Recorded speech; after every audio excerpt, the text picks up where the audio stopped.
everyone, so today we're going to be doing another fun recommendations video, but this time we are doing recommendations from the letter A to the letter Z. Now I've wanted to do this for a while, but Suki Notes recently did this and that definitely inspired me to just get it done. So here I have 25 manga recommendations and one anime recommendation because I couldn't find a manga that fit that letter. You'll see that towards the end.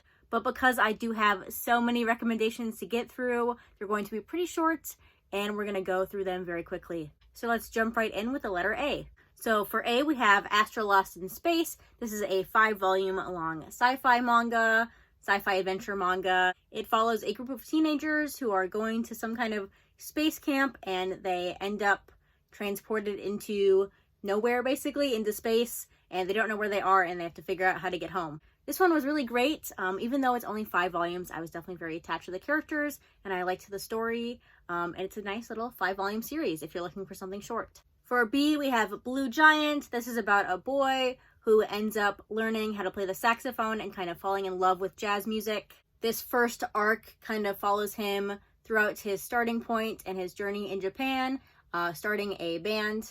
Now I need lots of people to read this because I really want 7 Seas to license the sequel series. There's a couple of them. I really want to read those. So if that sounds interesting to you, definitely pick this up because it is a great manga. For C, we have Children of the Sea. This is a very weird manga. It's not very straightforward. It's about these kids and they kind of have an experience at an aquarium and then strange things happen and there might be mermaids and there might be other mysterious creatures and it's kind of trippy, but the art in here is fantastic and the story told here has a lot to do with life and death. And it's very interesting what the author wants to say. For D, we have Dorohedoro. This is about sorcerers, kind of. Sorcerers are basically people with magic who do human experimentation on other people. And our main character here was supposedly experimented on and now he has a head of an alligator or a caiman. His name is Cayman. He basically has to go on a journey and discover what happened to him because he doesn't know who he is and stuff like that. It's very, very weird, but really funny. Lots of Q Hayashida's typical dark humor. And if you like dark, gritty seinen manga with a twist of comedy, you'll definitely like this one. For E, I cheated a little bit. I'm going to go with Evangelion. Technically called Neon Genesis Evangelion, but I'm just going to call it Evangelion for the purpose of this video. But this is the manga adaptation of the original anime, which I have not read. I have read this though, and it was really great. It kind of throws you right into the action, just like our main character Shinji here. And that's very immersive. You really feel kind of confused and thrown off, just like our main character. But this is a sci-fi manga with aliens and mechs and a bunch of sad little kids and terrible adults. And it's really great. Again, I haven't watched the anime, so I can't compare it to the anime, but in my opinion, this manga was really well done and I enjoyed it a lot.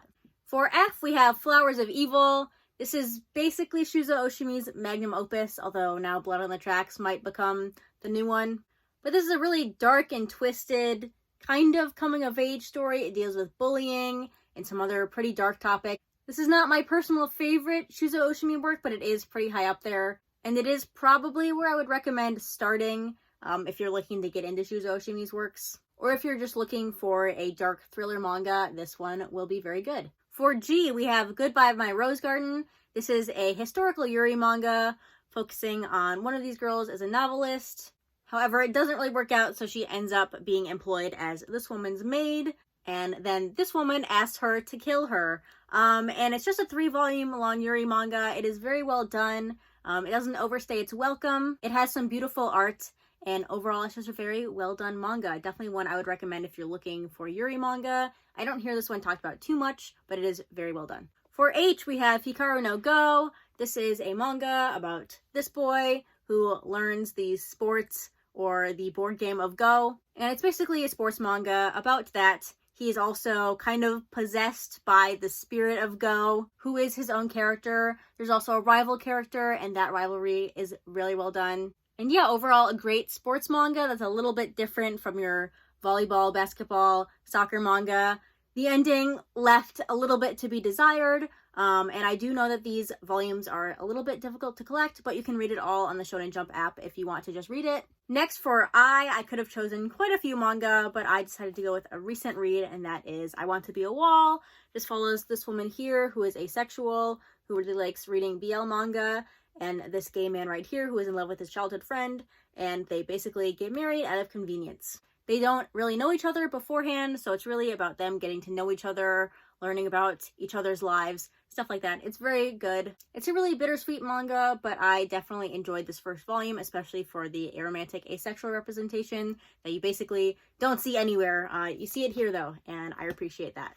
For J, I picked the only one I could possibly pick for this, and that's Junji Ito's Cat Diary, the only Junji Ito manga on the list. I tried to limit it to one series per mangaka, and so the Junji Ito pick was obviously Junji Ito's Cat Diary. And I obviously picked this version because it glows in the dark. This is a non-fiction manga about Junji Ito's actual cats, but he draws it in his typical horror art style. And it's just a really nice, heartfelt manga about Junji Ito's cats. So if you like cats at all, or if you like Junji Ito's other works, definitely give this one a go. For K, we have Kageki Shoujo. I haven't read the sequel series to this one. This was just the prequel. But this follows a group of girls who are going to a theater school, and it's basically about all these girls, their lives. You see a lot of backstories into how they got where they're going or what their aspirations are. This is a really good look into kind of that industry and what can happen to girls who are interested in this acting, famous people lifestyle. And yeah, this one is definitely great. I really need to get to the sequel series like I've been meaning to.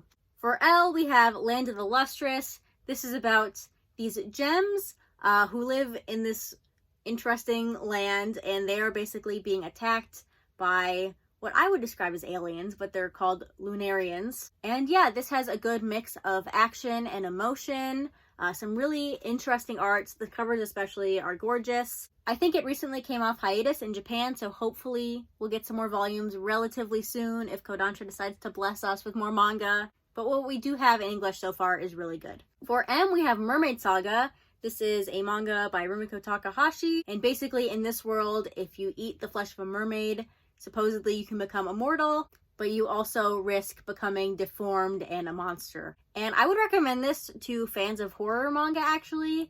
It is especially grotesque in some parts. Rumiko Takahashi's art really lends well to that, which I wasn't expecting. And it's basically a short story collection following a couple of characters as they go along through their lives, meeting other people who have eaten mermaid flesh and the repercussions of that. For N, we have Not Simple. This is by Natsume Ono. This follows a guy who is traveling the world in search of his sister, but it's also kind of told from the point of view of a reporter who is following him and telling his story in a novel. This one is very sad and emotional, but it is a one-shot. And it is very well done. If you like kind of book within a book or story within a story, something like that, or just a very emotional read, definitely pick this one up. For O, we have Orochi. This is a classic horror manga by Kazuo Umez. It's about this woman right here named Orochi, and it's basically a short story collection. Every chapter has her in it, and it follows different people she encounters and kind of strange things that happen to them. Once again, if you're looking for horror manga, definitely look into Kazuo Umez's work, especially Orochi. I also like horror short stories, and this one was a great one. For P, we have Planetess by Makoto Yukimura. This is another manga set in space. This one is about trash collectors in space. This one is more of a character-driven story, and there's some interesting politics going on as well, and it has a pretty strong environmental message. So you learn a lot about this crew and their lives before joining this crew and what happens on their journey. Yeah, another great short sci-fi manga. For Q, I don't have any manga that start with Q. I have two manga that have Q in the title somewhere. One of them I haven't read. So I had to pick the only one that I've read that has Q in the title, and that's Requiem of the Rose King. I don't mind picking this because this is a great manga. It is based on some Shakespeare plays, and you can definitely tell with how melodramatic this is, but it takes place during the War of the Roses, and it follows Richard, who would like his family to come into power, and he becomes more and more twisted, kind of, as things go on. But this is very bloody, very gory, very action-packed, and very, very melodramatic. So if any of that sounds interesting to you, definitely give this one a try. For R, we have another sci-fi manga, because I've noticed I really love sci-fi manga. This one is Robo Sapiens, obviously. This is a short story collection about a couple different robots, and it follows them as humanity is seemingly starting to disappear, and what are the repercussions of that.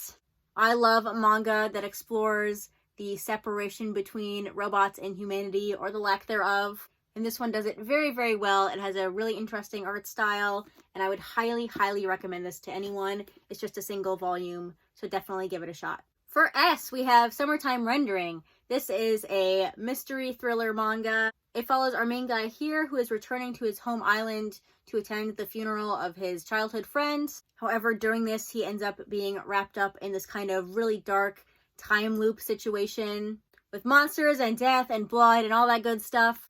This is a really great action-packed thriller manga. It takes place in the summer, so maybe wait until the summer to read this, but I know the hardcovers for this are coming out hopefully soon for everyone who's been waiting for those. But this is definitely one I plan to reread in the future, and I would highly recommend it. For T, obviously I had to pick Toilet Bound Hanako-kun. I feel like I don't really need to say anything about this because most people are reading this right now, but basically it's about this girl who hears about the mystery in the bathroom, who will supposedly grant a wish if you ask them. So she goes there to make a wish. Turns out that Hanako is actually this boy, and there are a bunch of different mysteries throughout the school, and it's a great, fun adventure manga, but also with a dark twist. There are some really dark things that happen in this, and the art in here is absolutely spectacular. I would highly recommend this if any of that sounded interesting to you. If you like thriller manga, comedy manga, action manga, just typical shonen manga, anything like that, you'll like this probably. For you, I went with Utsubora. This is about a novelist. Just like many of Asumiko Nakamura's works, this is very suspenseful and dramatic. It's a pretty slow story, I would say, but it is a very interesting, mature mystery manga if you're looking for something like that. For V, I had to go with Vagabond. This is Takiko Inoue's amazing samurai manga. It tells the story of Miyamoto Musashi, who is a famous samurai, and it follows him and his life, and also a couple other characters like his rival. This one is also pretty action-packed, but I appreciated the emotion the most out of this. And I know lots of people are worried about reading this because supposedly it will never be finished. However, I think if you have this 37th volume, this ends at a very good place. Definitely doesn't feel like the manga is finished, but I don't think it left off in an unsatisfying place. So even if this is never finished, I will definitely reread this many times in the future because it is a masterpiece pretty much. For W, we have The Walking Cat. This is an all-in-one omnibus put out by 7 Seas. It follows this cat, who is the main character. It's telling the story of the zombie apocalypse from his point of view. But other than that, it's your typical zombie manga, just told from the point of view of a cat who is meeting new people. You see different groups, different dynamics, stuff like that. It's sad because it's a zombie manga, but it is very well done. Even if you don't like typical cat manga, I think if you like zombie manga, action manga, you'll probably like this one. For X, I had to cheat again because I don't have any manga that start with X, but I went with X, Yakuza, and Stray Kitten, another cat manga. This reminds me of The Way of the House Husband, but it follows the stray kitten who is picked up by this guy who is an ex-Yakuza, and the kitten is basically terrified of this guy, even though he never does anything that is scary. He just has a scary face. But this is definitely typical cute cat manga, so if you like those, you'll like this one. Hopefully the series doesn't go on for too long because I think these work better as short comedy manga rather than longer running series, but so far I'm enjoying this. For Y, I picked the only one I could pick for this. That's Yamada-kun and the Seven Witches. If anyone thought I was going to be picking anything else for Y, I don't know why you thought that. So this is a high school romance manga. It's technically a horror manga, although I don't really agree with that classification, but whatever, technically it is. And already I know people who are watching this are asking me how I like this because that's not something I've ever enjoyed. But this basically follows a boy who is kind of a delinquent, and he goes to school one day, he falls down the stairs with this girl, and he wakes up and they have switched bodies. And yeah, I don't want to say much more than that because it is a really fun comedy manga. I plan on rereading this when the final volume comes out towards the end of January. Maybe I'll reread it in February. But to my knowledge, this is still the funniest manga I've ever read. I don't think I've ever laughed out loud as many times as I did when reading this manga. Definitely not perfect. There are some points at the end where it feels like the series is dragging on, but I love these characters. I love how funny it is. and the magic system is really interesting and kind of unique. So I'll leave it at that. This is one of my favorite manga. Sometimes I feel like I'm the only person in the world who has read this. So I had to talk about it in this video, obviously, since I was given the opportunity. Hopefully, maybe more people will pick it up. And the final letter, Z, I don't have a manga for because I don't really have any manga that I could pick. So instead I picked an anime. I picked Zombieland Saga. This is a zombie idol show. It's about this girl named Sakura who dreams of becoming an idol. One day she's leaving her house, she gets hit by a truck, she dies and comes back as a zombie. And this guy basically wants her and a bunch of other girls to become an idol group, except they're all zombies. But yeah, this is a great comedy anime. I love all the girls in this group. I love their backstories. I also really like the music in this anime, especially in the first episode when they're all headbanging zombies. That's great. But yeah, just a fun music anime with a twist. So those are all my recommendations. Let me know if you've read any of these and if you agree with my recommendation or don't, or let me know what I should have picked instead. But yeah, that's going to be it for this video. Thanks for watching and I'll see you next time. Bye!